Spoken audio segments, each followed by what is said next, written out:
Jam-packed na games? Sa Arena Plus, mapapanood mo na ang favorite sports mo anywhere, anytime.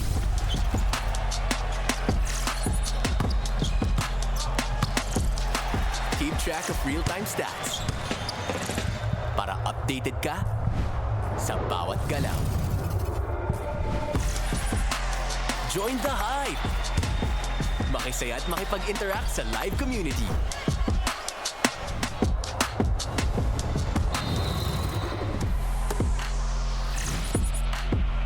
Suportahan ang iyong favorite team and go all in!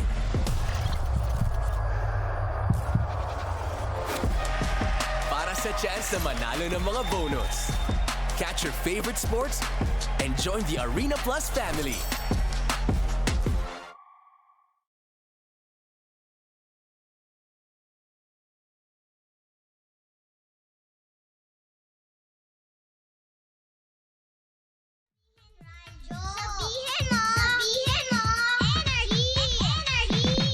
Sa Arena Plus, mapapanood mo na ang favorite sports mo anywhere, anytime. Maging updated sa bawat galaw ng laro. Suportahan ang iyong favorite team and go all in. Join the Philippines' best sportsbook at arenaplus.ph. Awarded by Sigma Awards 2025. For more information, visit www.pagcor.ph/regulatory or email keepitfun@pagcor.ph. Gaming for 21 years old and above only. Game responsibly. Keep it fun. Sama-sama sa Arena. Visit arenaplus.ph for more information. Arena Plus. Chika sa Arena!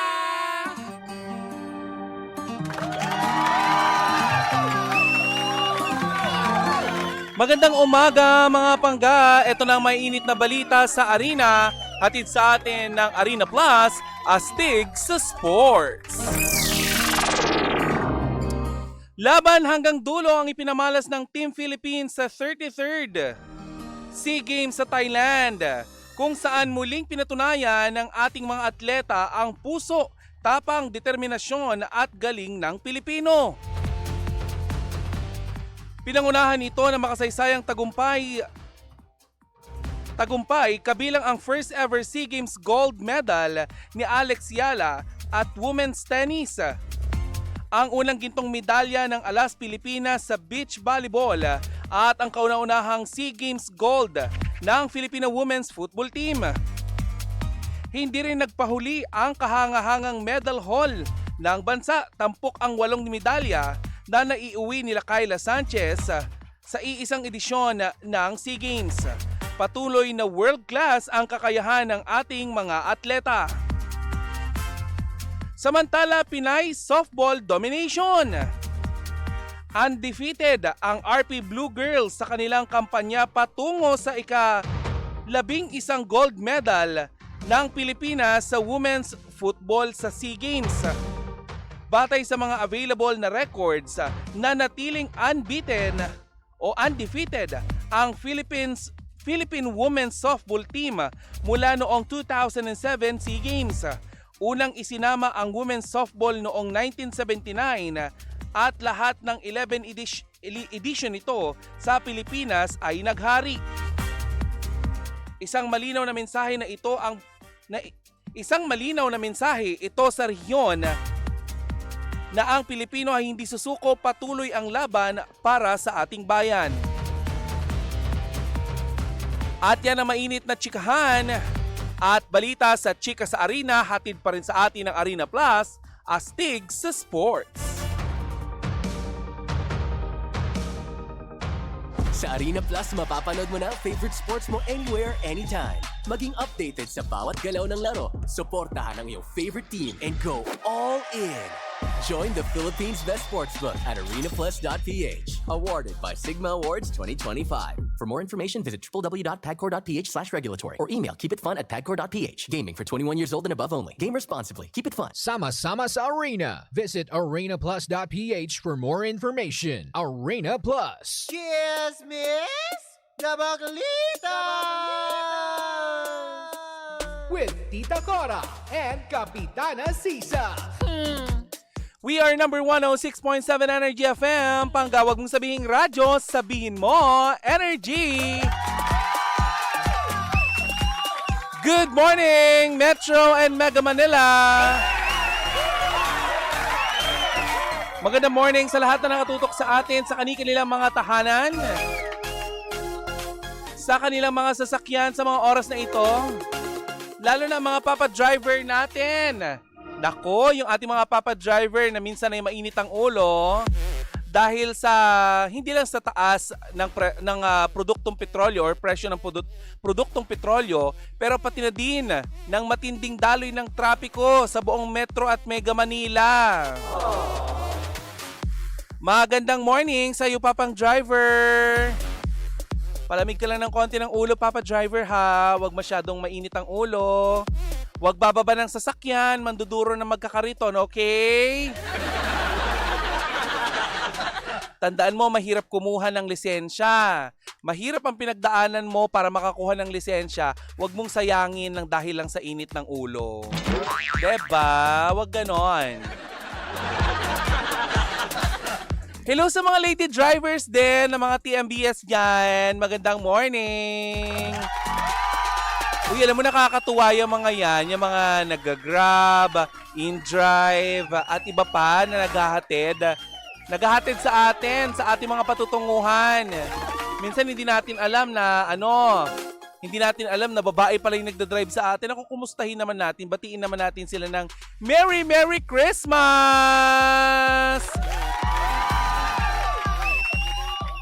Oo, batiin mo na Merry Christmas yan. Tapos yung nabati mo pala, hindi pala nagsiselebrate ng Christmas, no? Yun lang, oo.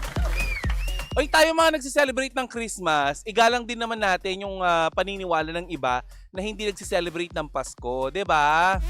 Hindi lang sa atin ng Pilipinas, hindi lang tayo ang tao sa mundo. May iba't ibang paniniwala at relihiyon yung mga yan, kaya dapat igalang natin. Ang keyword ay respeto. Pero kung nababagot ka na pangga, sino ba naman ang may ayaw ng fan exciting na laro? Kung boring lang naman ang oras mo at kung mahilig ka magtong-it sa tiba pa, tara na sa Game Zone. Unbelievable sa Game Zone dahil you can play real game of tong-its with real player for free.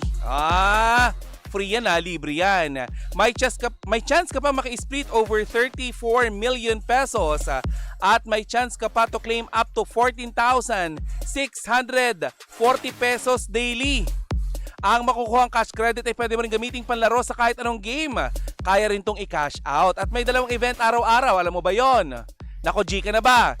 Nako, visit gzone.ph ang kanilang social media accounts sa Facebook, Instagram at TikTok na may username na @TaraGameZone.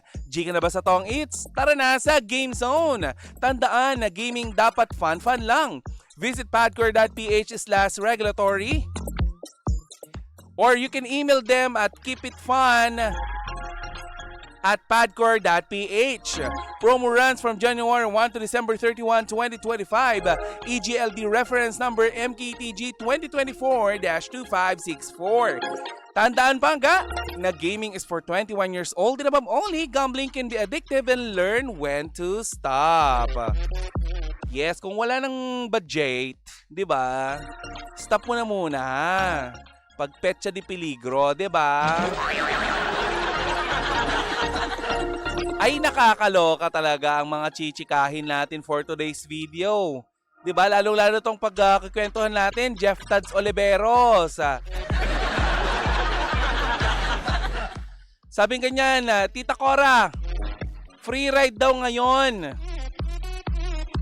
sa mga LGBT, sa mga LRT ngayon. Uy, alam mo, sa totoo lang, mainit na pinag-usapan namin yan nila Papa OG Diaz sa aming, basta panoorin niyo yung aming guesting sa kanila. Ayan, pinag-usapan namin yun. Actually, alam mo, sa totoo lang, pabor ako na parang hindi. Kasi kung tinitignan ng gobyerno na parang, ano ba to? Sakit ba to? 'Di ba? Ano ba to? Kapansanan ba ito? Para bigyan ng libreng sakay ang i-zoom mo naman ako, Mako, 'di ba? Sana tinitignan mo ako, 'di ba? Oo.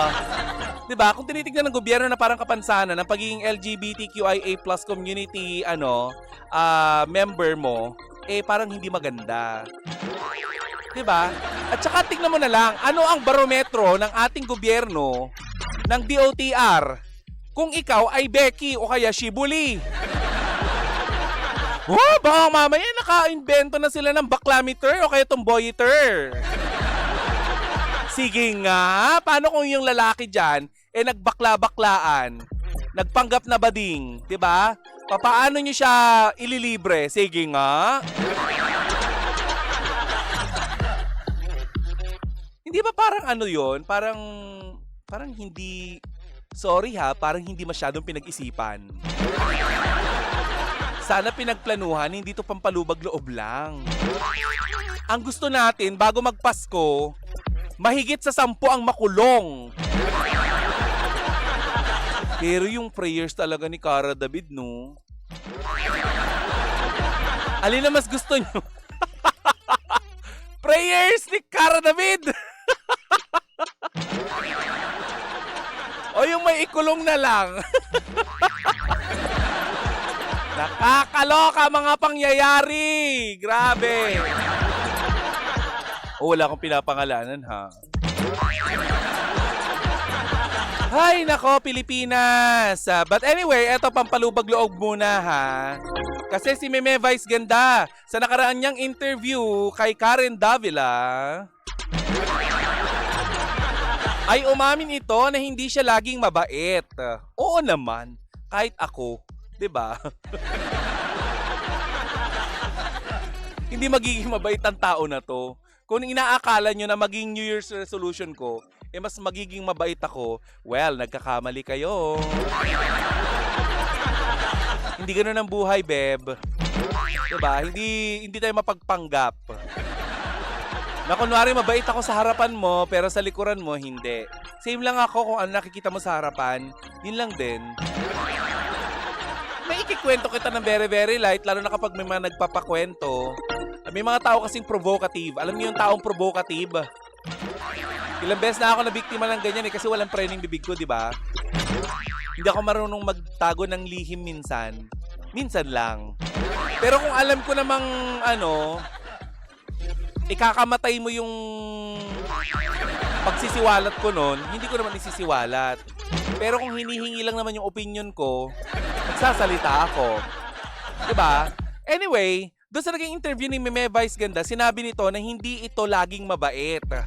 Pero, hindi siya magiging unfair kanino man. 'Di ba? Yun ang maganda.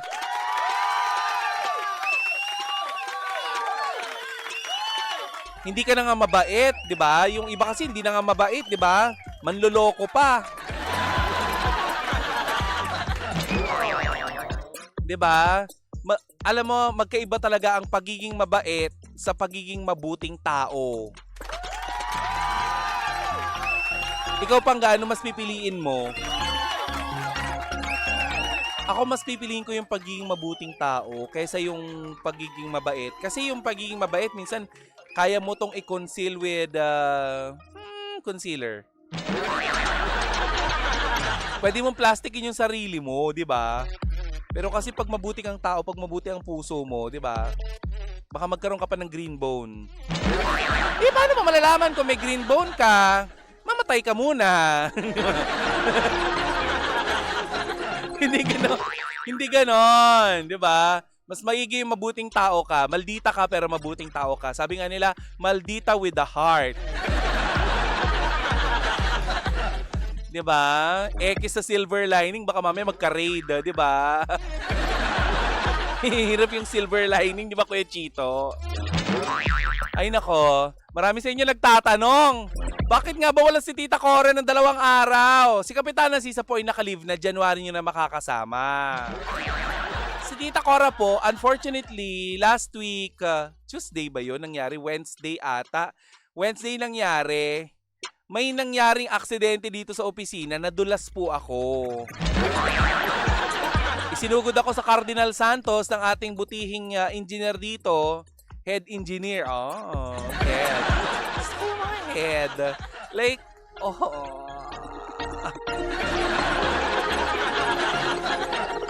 Isinugod ako ng ng ating bossing dito na si Sir Cliff sa Cardinal Santos. Pero lumabas din ako. Kasi panay ang tanong ko ng running bill. Kasi baka mamaya, di ba? Mahirap na. Doon sa pinagtatrabuhan kong lugawan dati, di ba? Naputukan ako ng goodbye bading. Nung pina-hospital ako ng boss ko, ang ginawa niya, kinaltas lahat sa sahod ko. Baka mamaya mangyari ulit dito, kaya mamaya, tanong ako ng tanong, magkano ng running bill, sir? Hindi na ako nagtagal sa ospital. Lumabas din kaagad ako. Siguro late na din yun. Nung lumabas kami ng ospital. Tapos, ayun, nagpahinga po ako ng 2 araw kasi hanggang ngayon po, masakit pa rin po yung aking mga tuhod. Napaluhod ang tita Cora nyo. Kung kailan naman walang kasama, saka naman lumuhod. Pero maraming salamat sa mga tumulong sa akin dito sa opisina. Ayan. Hindi ko na kayo iisa-isahin dahil bakit ba? Show nyo ba to? Sapat lang pinasalamatan ko kayo, sasabihin nyo lang sa sarili, ay ako yun. We should be proud. Lumangoy yung butanting sa simento, gano'n. Nakakaloka! Ay nako, but anyway, balik tayo kay Meme Vice Ganda. Nakaka-relate ako dyan sa sinabi ni Meme Vice Ganda na hindi siya magiging unfair.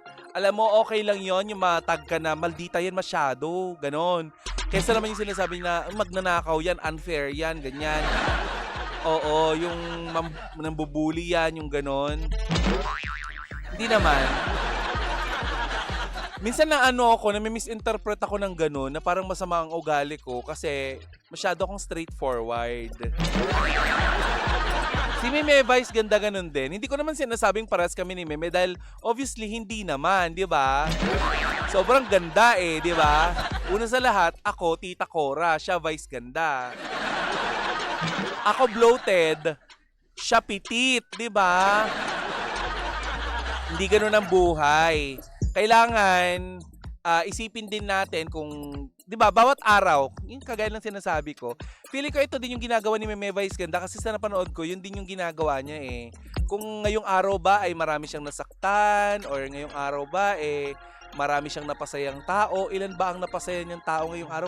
Alam mo, ganun ako kasi may tendency na habang natutulog ka, hindi ka na magising. Mauna ka, hindi ako. Sumama ka sa prayers ni Cara David. May tendency na gano'n na dapat araw-araw tayo, iniisip natin kung meron pa tayong napasayang tao. Diba? Ang tawag namin dyan, kaming mga mabubuting tao, ay pamasahe papuntang langit. Kasi kung wala kang pamasahe papuntang langit, paano ka pupuntang langit, Dito ka lang sa earth? Pag-alagala lang ang iyong kaluluwa? No, Bino. Yan, pamasahin natin yan papuntang langit. At huwag natin kalimutan syempre, kagaya ni Meme Vice Ganda, na mag-share sa ibang tao. Hindi lang syempre di ba pag sinabing sharing, alam mo, iyan pa isa pa. Nakakagigil. Pag sinabing sharing, ang akala ng mga tao material na bagay lang. Uy, tignan nyo yung oras na binibigay sa inyo. 'Di ba? May kanya-kanya kasing love language ang ibang tao, 'di ba? Merong Ilonggo, Bisaya, Hiligaynon, Ilocano, 'di ba? And some of them naka-English. Love language. Loko. 'Di ba? Hindi. Kasi merong love language na giving, may love language na making time for other people, serve, in the service of the Filipino, ganon. Hay, hindi ka service! Tagline nyo ng ABS-CBN. Hindi, act of service, mga ganon. Act of... Ayun, kasi sinimulan pa natin yung mga love language na yan. Kung hindi ka na nagsalita, wag mo na lang mahalin nga. Naiinis ako. Ay, but anyway, mga pangga, pamarisan natin yung ganon. Okay lang. Okay lang naman. Hindi naman laging araw-araw Pasko, di ba? Okay lang naman na hindi ka ganon kabait, 'di ba? Pero sana gawin mong mabuting tao ang sarili mo upang nang sa ganon pamarisan ka din ng mga nakababata sa iyo, 'di ba? Maging mabuting ehemplo, hindi yung sinasabi mo na mabuting tao ako, chu. Maraming ganyan yung mga self-righteous masyado. Huwag kayong self-righteous, be. Hayaan yung ibang tao ang magsabi kung mabuti ka talagang tao o mabait ka talagang tao. 'Di ba? Kagaya na lamang ng pagpapaganda. Hayaan mo na ibang tao ang magsabi na maganda ka. Hindi pa niyang sabi mo maganda ka, parang babae mong tao, kamukha mo yung tatay mo.